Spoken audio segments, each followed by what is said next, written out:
The difference between people in the city and people in the village. First, when there is an event. People in the village.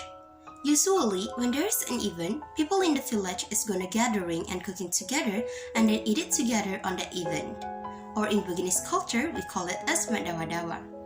Well, not only cooking actually, but also almost all the preparations are done together, like setting up a wedding tent together. Or for example, in Buginese culture, we call it as mapatatong sarapo. Well, also when there is an event in the village, it's not just held a day, but it takes a few days because there's a lot of things that have to be done together. Now let's move to the people in the city. It consists of people in the village. People in the city are prefer do easier things.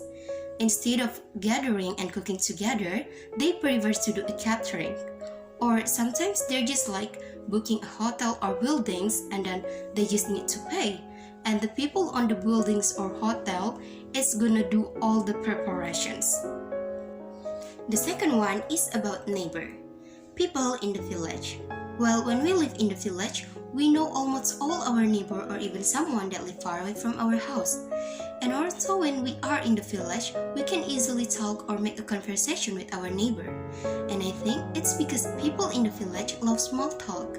Like when we bring something and then our neighbor or someone around us see us, they're gonna ask like, what do you bring? Even if they already know what we bring is. And maybe it sounds stupid, but I think that way can make a new conversation and make us know more each other. People in the city.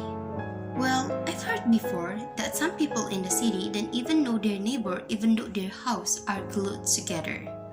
Well, I didn't believe that until I experienced it myself. Why do I say so? Cause it's been 3 months since I'm living in the city of Makassar, but I didn't even know my neighbor yet. I mean, even though we live in the same house with just different room, but we never even talk each other. So from those cases, we can say that people in the village are related to collectivism and people in the city are related to individualism. But we have to still remember that this is just an outline, guys.